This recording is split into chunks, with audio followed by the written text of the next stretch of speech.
Welcome back, everybody, to the Chicago Bears franchise. And it was a disappointing way to end this season. Losing that Super Bowl.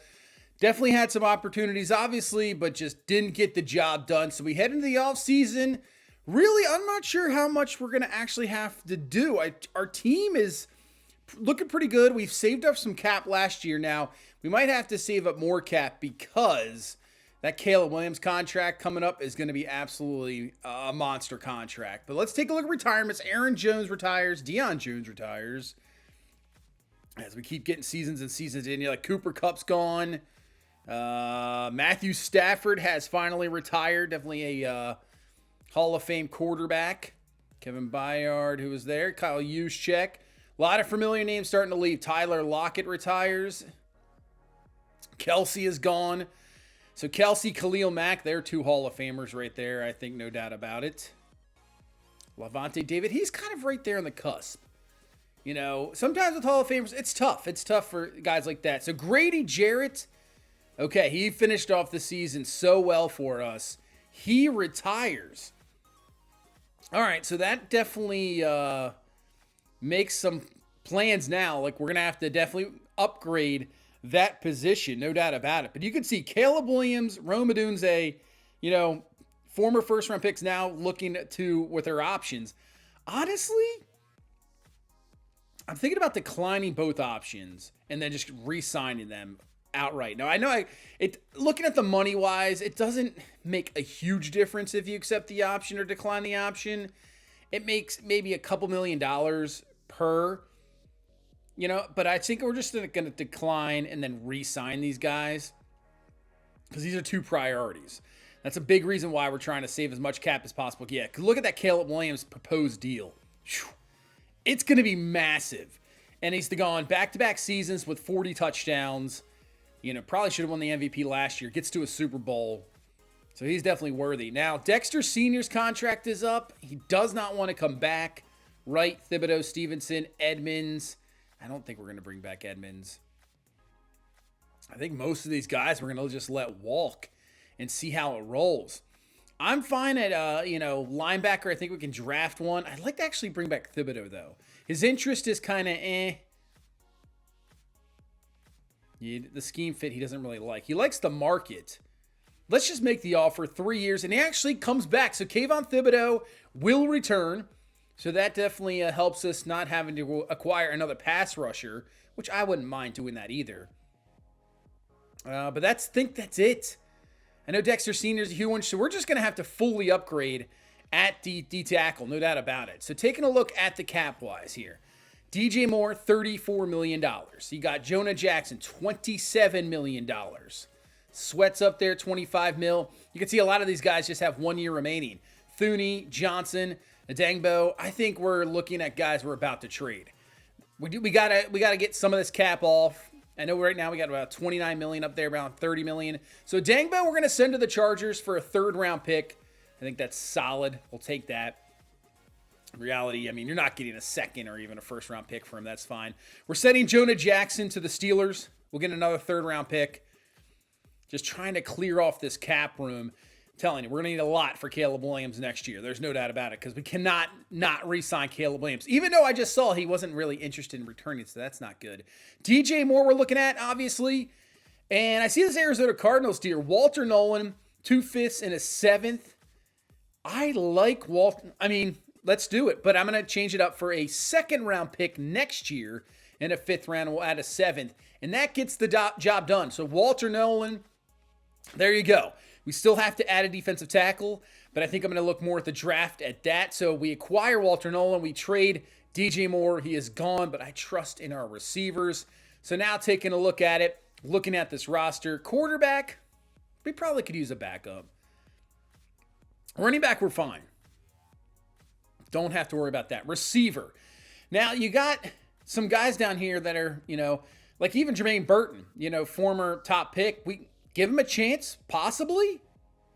I don't know. I'm fine with drafting a receiver too. Just taking a look at free agency. Tight end, we're fine. I think we're good there. No issues there. Tackle, Trapillo is going to go on the starting left tackle. Thuney's going to be your starting guard. I think Escobar could be your starting right guard. Dahlman. Yeah, I think Escobar there. Could look at right tackle again. We'll see. So Montez Sweat, we'll see what happens there. Final season of his deal. Final year of his deal. Chad Franks ended up being a star dev. So he didn't get obviously too much playing time last year with the guys we had in the field. But we'll see. Still Austin Booker under contract. Thibodeau comes back. We still have Turner. Hunt, who we had on our practice squad, former Eagle. Honestly, I like him too. So I'm good giving some of these guys a chance possibly. And obviously Walter Nolan. We do have McCray from last year, John McCray. But I still like to upgrade that position even more. I mean, look what Philadelphia has done. I think that's like the key. If you have a strong offensive and defensive line, I mean, a lot of good things are going to happen. So with Stevenson gone as well, I think possibly adding another nickel corner. Now, Zay Frazier did step up and played really well in the dime, but I think I like him in that spot. So I think we definitely need a nickel. Davis, fantastic. Brisker, who obviously we re-signed last year as well. He's back. We're good to go. Could look at a kicker. We'll see. So really, it's not a whole lot. See the draft picks. We got that first round or second round. 3 threes now, 4, 5, and a 6. And, I mean, we'll see what it plays out. We'll take a look at the draft board. Possibly have to think about trading up. We'll see. As we'll take a look at free agency. Oh, Brian Branch. Okay, there you go. Marlon Humphrey, Tyreek Hill, Zay Flowers. Man, the Ravens. A lot of guys leaving them. Leonard Williams. Okay, that could be an interesting upgrade. Jamison Williams possibly leaving this division. DJ Reader. So there are some very solid, free agency here for D tackles to really upgrade. But I think I'm looking more at the draft in that situation. The draft I can see in the first round. I was looking at the board. It looks like there is some talent. The question is where it's going to go. Probably, early first, mid first. But there are guys up there that could be really worth it. Now, looking at corner, Humphrey, I don't want to bring in. It's too much. Too much money, for sure. And obviously 31. Fuller could be interesting. But really looking at Deonte Banks. He's only 26 years old. Or Carrington Valentine.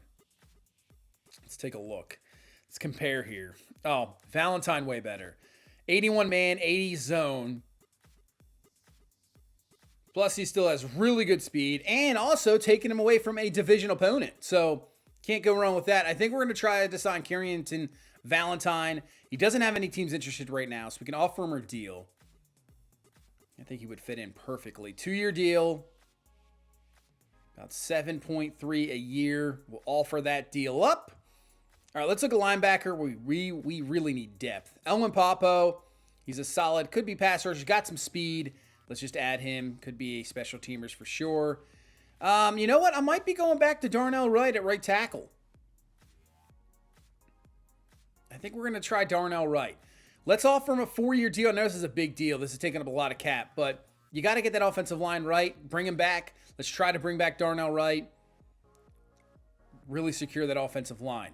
As for backup quarterback, I see Daniel Jones sitting here. Now, obviously, this rating is not really what he is right now currently in the NFL, as this is prior to what Daniel Jones we thought he was going to be. But we're going to try to make Daniel Jones an offer.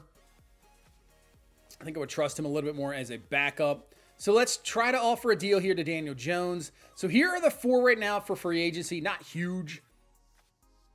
But, this it doesn't work the first eval. Nothing's really changed. Let's go. Let's do it again. Why not? All right. Somebody has made a decision, and Darnell Wright will return. All right. So that frees up that right tackle. There we go. All right. Offensive lines look really solid right now. If we can bring in Valentine, I think this would still be a very solid free agent period. You know what? Let's up the deal a little bit. Add a year. I mean, he's only, 25 years old? All right, let's eval now. Let's see what happens. All right, he has made a decision, and he signs. So Carrington Valentine is here. That's your nickel. I think our corners are looking really good. We just got to hit well in the draft. All right, so we move on. When we sim the first week, Owen Papo did end up signing. So he signs. That just adds depth to the linebacker core, which we'll need to probably hit the draft for that as well. Jones still, but we're only one. And he ends up signing. So Daniel Jones signs, so he will more than likely be the backup quarterback. And Bagent, he just doesn't do anything. I mean, our quarterback position, if Caleb Williams goes down, we are screwed. With Daniel Jones, I feel like I can kind of, maybe think about trusting him. I don't know. But we need somebody that's at least trustworthy. All right, let's take a look. So here is our favorites right now on the board. And you can see, got LaMichael Whitfield, an edge, pass rusher, speed rusher, runs a 4.66 40. I can see right there. But look at Cruz. We got some D tackles on here that I want to look at. But LaMichael Whitfield runs a 4.66 in his pro day. Solid reps, not like crazy, but he is more of a, finesse moves at an A, B play rec, B awareness. The power move's not great.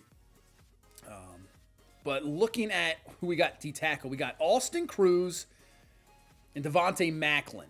So these are the two guys I am looking for. Now, Austin Cruz, 6'5", 305, runs a 4.8 40. Bench reps looking really good at 37 and 38 respectively on the pro day. B awareness, B block shed, A power moves, B play rec, B tackle. The injury I'm not really, great with. C to F. That's not good. But he looks solid. Let's take a look at Devontae Macklin. Yeah, 6'3", 306 out of Cal, 21 years old. He ran a 4.8 at his pro day, 42 reps at his pro day. A 4.67 shuttle, 3 cone drill to 7.33. So very athletic and big.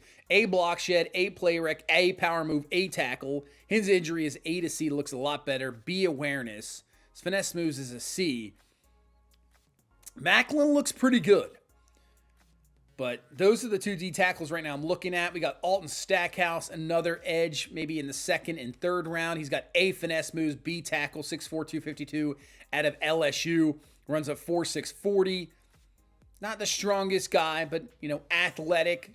And with that A finesse move, anytime you can get an A grade, that is one thing I'm looking for, especially when you get later in the draft. Just give me an A grade somewhere else. Eddie Wilson, and we're looking at Colin Thomas, 6'3", 230, wide receiver. Isaiah Jackson, a corner, maybe in the third round, we'll see. Byron Simmons, he runs a 4.4 40 and he's 6'6". Man, I was catching traffic deep route, not looking too good, but a 4.4 at 6'6", his 20-yard shuttle, 3.93, number one. That's something you definitely have to look at. And look at, we are the top fits. We're number one in top fits. So, man, that is somebody we definitely have to look at and probably think about adding. If we can get to him, we'll see. Looking at linebackers, you have Pollard's the UDFA, but I'm looking at him there. You got Calvin Atkinson, maybe a guard. Looking around this class, to me, it wasn't the greatest class. Sometimes you get that. I just didn't see a lot. D-tackle, like I said, first round, looking solid, looking really good. So if we can hit on one of those guys, that would be very, very good. But we'll see. As we've hit the end of free agency, Powers Johnson looks like he was just traded to the Dolphins. Did Zach Baum get traded too? We'll see.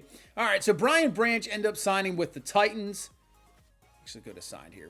Branch signs with the Titans. Marlon Humphrey, Titans as well. Wow, the Titans really going all in here. Tyreek Hill to the Rams. Zay Flowers going to Atlanta. Jamel Dean, what is going on with Tennessee? Tennessee going all in. Jameson Williams is out of the division. He goes to the Jets. So we won't have to worry about Jameson Williams. Brian O'Neill trying to up that offensive line for Philadelphia. Tucker Kraft is gone as well. He goes to Jacksonville. He's going to Carolina. Van Ginkel gone. He goes to Indianapolis. Looks like the Saints are trying to upgrade there as well. Jair Brown to the Dolphins. Joel Patonio to the Saints. Woozier to the Rams. Tyreek Stevenson going to Philadelphia. Trying to get back to the Super Bowl there. Deonte Banks ends up going to the Rams.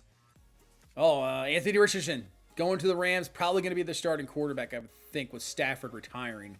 Unless they draft one. But you can kind of see also who really has the cap. Justin Fields is going to the Browns, so kind of going back to home there. But you can see who has cap, who doesn't, who's really in free agency. It's so funny to see. I feel like a lot of these CPU teams, that's one thing they really do need to improve. is cap kind of, you need more cap casualties. You need more restructuring of deals because they just, I mean, you go around sometimes and trying to make a trade. You can't even do it because their cap is half gone.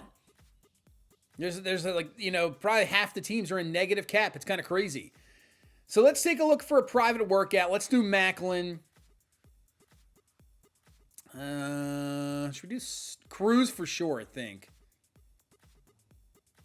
Got to figure out between those two because those are our two targets probably for the first round. Let's do Alton Stackhouse as well because I'd like to take him possibly in the second round. We'll see what their talent is.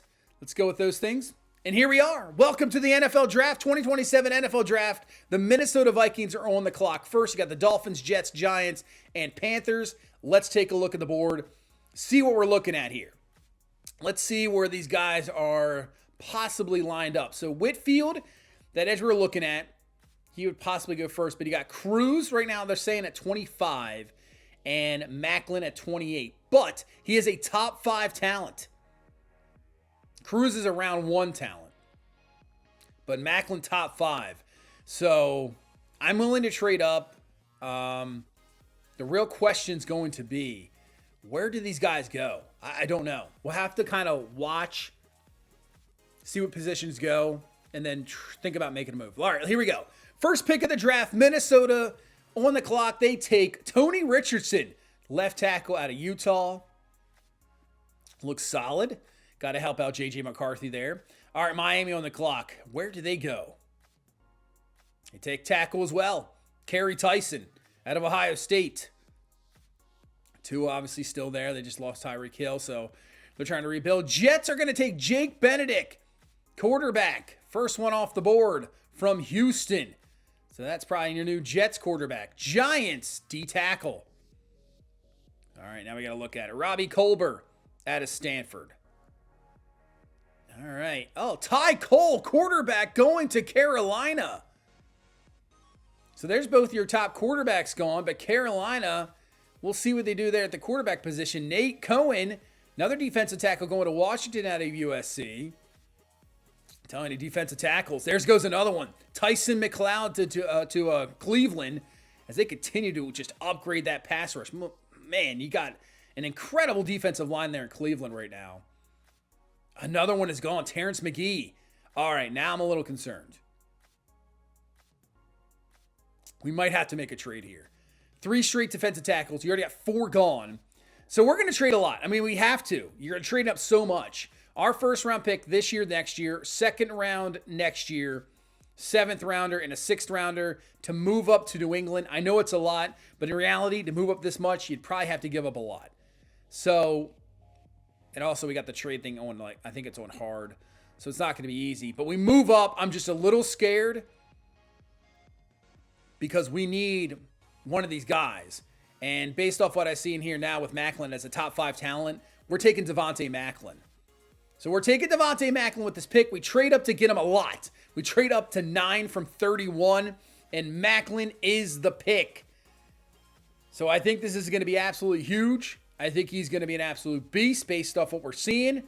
We'll see here in a second. They still need, I mean, this needs a lot of work too. Face scans need work. Like, what suits are they wearing? What is going on here? I don't understand. Yeah, I don't get it. But he is an excellent pick. Number 2 in true talent. We got him at 9.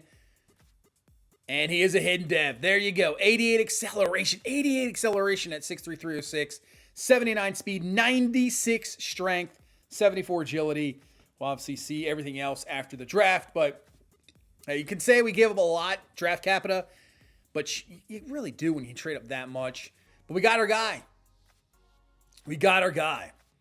As Austin Cruz goes at 10, see Cruz at, I think what was he projected in the 20s? He goes at 10. There goes Greer at cornerback for Atlanta out of Louisville. Raiders on the clock. They take a corner as well. Jeff Dale. See, I think he could have went to either the Raiders or possibly the Saints. So I think we had to trade up. Michael Kincaid at tight end going to New Orleans out of Iowa. As we always finish out the first round here. Mitch Allen, another corner. So look, it's corner defensive tackles right now. He goes out of USC. There goes Lane. So, yeah, Lane Roberts at defensive tackle at number 15. He would have went at least someone there. So we had to make the trade up. I just wasn't really willing to risk it. I was trying to sit back to see how long. I was hoping maybe he would, you get into the 20s and maybe you can make a deal with Kansas City or Dallas because they have 2 first-round picks, obviously. But, man, that is crazy how these D tackles just absolutely went. So we got 1, 2, 3, 4, 5, 6. Am I counting that right? In the top 10? Or is that 5? No, 6. 6 D tackles in the top 10. That's insane. And obviously, your left tackles, which is, not surprising. A lot of guys are going to take, left tackles here in the first round. There's no doubt about it. But, man, D tackles, it just shows the value. I think it just showed, all it takes is one team. It's a copycat league. But really, it's so funny how, Philadelphia just completely upgraded the defensive line. It ends up getting them a Super Bowl. Now, granted, you also have Saquon Barkley on that offensive line just having an unbelievable year. But it just shows you. I think teams sometimes get away from that, and you see those skill position guys, which you obviously still need. There's no doubt about that. It's probably the ultimate team game. Everything has to work. But if you don't have an offensive line that's very good, and you don't have a D-line, you could have the greatest secondary out there. But, man, if you guys have guys that cannot get to the passer, it's going to be problems. If you don't have guys that can stop the run, it's going to be problems. Everything starts up front either way. You could have a fantastic quarterback, but if you don't have an offensive line, absolutely good luck. You're not going to really do anything about it. Kind of how, but sometimes it shows you how talented. Now, I'm a Ravens fan, obviously, having a tough season. Shows you how talented they just took a draft pick. Lamar is, because that offensive line for the Baltimore Ravens is just atrocious. And he just makes it work. It's just crazy. But sometimes, I guess, talent like that overrides it. But that's like a once-in-a-generation player. But you need to build the line. You really do. So we'll finish out the first round with the Super Bowl champs, the Denver Broncos. Tough to say, losing to them in the Super Bowl. It's Nick Flores. Man, they take an edge to just continue with the pass rushing. All right, let's take a look at the board. Whitfield is still there.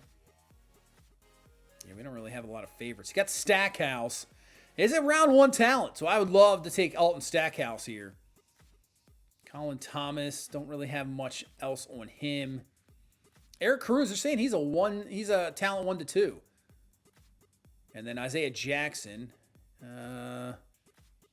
Really, Stackhouse is the one I'm going to go with. Should be okay. We'll see. We'll continue to sim through here. Man, Browns take Dobbs. And there goes Alton Stackhouse to the Cardinals. Man. Yeah, the board is not really helping us out right now. I was hoping he was going to drop near the end of the second, and he goes at number 40 to Arizona. All right. So now looking at the board as we are on the clock. Yeah, I'm not really seeing anything. I'm telling you, this class to me is not the greatest. You can see our favorites. I'm not willing to take Wilson or any of those receivers or even Atkinson. I'm trading this pick. And we're going to trade for a second-round pick next year for the Raiders. So that's going to move us to our third-round pick number 8 here in the third round. Now I'm fine taking Byron Simmons. I might be reaching here, but the way this draft is going, these guys that I think I could sit back on are going. So this is a pure just skill position type guy. He was ranked 63rd out of 72, so it's a solid pick. And he is a hidden dev. 92 acceleration, 92 speed, 93 agility. He's got 96 change of direction. So, at least he's a hidden dev. As we'll move along here. Oh, there goes Calvin Atkinson. Man, I was trying to wait on him as well with the 2 picks coming up. I thought, oh, we got at least another guard out of it. Well, Atkinson's gone. All the guys I had on my board are just going off. They're going off. They're gone. This is making this draft a little bit more difficult now. So we got Eddie Wilson, corner, and then you got Gregory Pollard, who they're projecting as a potential UDFA. So he could go out of the draft, but we'll see. Eddie Wilson, He's got A catching, A press. Ran a 4.37 in his pro day. Man coverage not good. Play rec not good. He is 6 foot. I don't know. Let's just take him. Kind of right now. We're kind of at the point right now that I'm just going off. Let's get some athleticism out there. It's not bad. He's ranked 75 at 82. He is a hidden dev.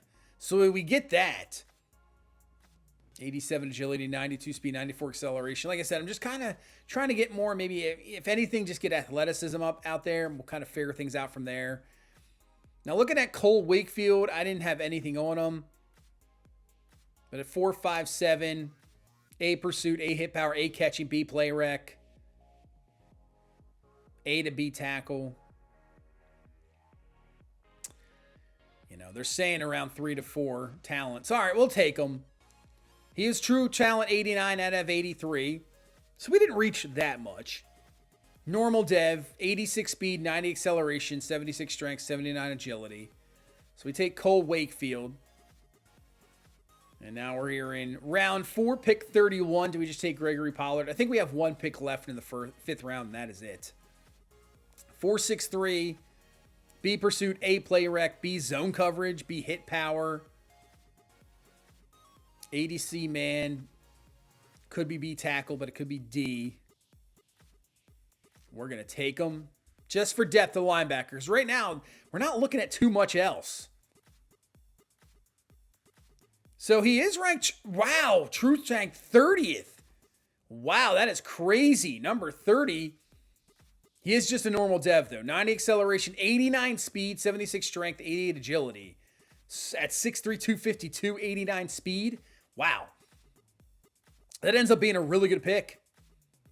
As we got our last pick here in the 5th round, honestly had no idea what to draft. I saw Eric Barron look solid with kick power, picked him, 85 in true talent, made about 91% of his kicks in college, and he's a hidden dev with 93 kick power. Since Santos had a bit of a down year last year, why not bring in some more competition? Didn't really see anything else I liked. And that finishes off the draft as Chase Young was just traded. But taking a look at this draft, hey, everybody's over a 70, and then Devontae Macklin's an 82 overall. So I think this draft was pretty good for what it was. Macklin, hidden dev, 96 strength, 81 block shed, 81 power moves. Need to work on the finesse moves. 83 tackle, 79 play rec, 79 speed, 88 acceleration, 81 pursuit. Numbers and everything will change up, so don't, like I always said, we don't have to worry about that. That's why we traded him to get him. He's going to be an impact player. There's no doubt about it. So we definitely hit on that. You could say we reached on the rest of our picks, but Byron Simmons, he's a hidden dev, 72 overall. He's got that size at 6'6", 92 speed, 93 acceleration, 75 catching. His route running definitely needs work. There's no doubt about it. Medium route at 68, deep route at 64. Route running needs work, but we're not asking him to be a number 1 or 2 guy. Possibly a 3, maybe 4 at the moment. So we can definitely continue to build him up. Eddie Wilson, corner. Could work in at dime, possibly. We'll see. 92 speed. He's got 74 zone. Have to work on the man at 62. 64 play rec. He's got some really good, size, speed, 6 foot, 92 speed, 94 acceleration. Good to see. Some of these guys might not hit the field this year, depending what happens injury-wise, though. We'll see. Cole Wakefield, we had nothing on him. I just saw that he looked like he popped a little bit. 81 tackle, 86 speed, 80 pursuit, 90 acceleration, 77 strength, 71 play rec. Yeah, he's more of your traditional linebacker. I mean, not the greatest in man, not the greatest in zone. He's just going to be kind of more of a tackle machine out there. But that's fine. You need those guys out there as well. Where Gregory Pollard looked like more of a coverage linebacker. Even though he's 6'3", 252, he's got 89 speed, and he has got 75 play rec. He's got 67 zone coverage.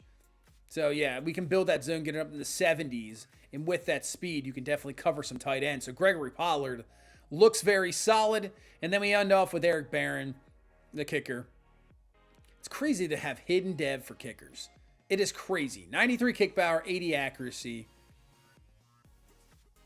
The injury at 96. Has anybody out there ever seen a kicker injured in this game? That's a real question. I don't know. All right, let's take a look at everybody else around the league. But all in all, I think our draft was pretty solid looking at it ratings-wise. All right, Tony Richardson, the first pick for the Vikings, is 74 overall. He is a hidden dev. So overall, really not there, but he is a hidden dev. Like I said, this class, to me, weak. Very weak. I mean, you got the second overall pick's a 72 overall. Jake Benedict's an 80. So that looks solid for the Jets. Colbury a 73 overall. There's Cole at a 76. Now, I am not looking at the kind of the player profile of these pick guys like I just went into, because I went into the second guy in the draft to take a look at it. Game just froze. So I was like, I'm not risking it. I'm not worrying about it. Just look at the roster from there. Yeah, Greer's at 80.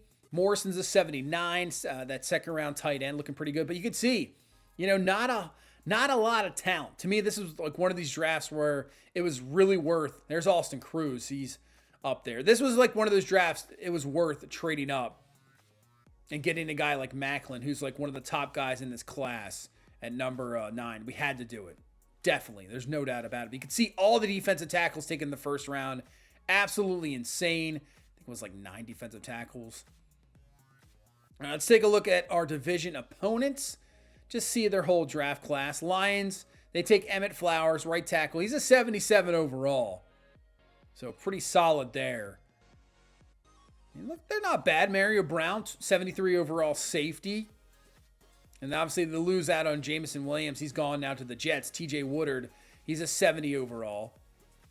So all in all, not that bad of a draft class, I would say, for the Lions. Let's look at the Packers. They didn't have a first-round pick, but they get Joey Jimenez, tight end in the second round, 72 overall. Obviously, they just lost Tucker Kraft, so doing their best to fill that. And they hit another tight end in the 7th, Curtis Brewer. Not bad.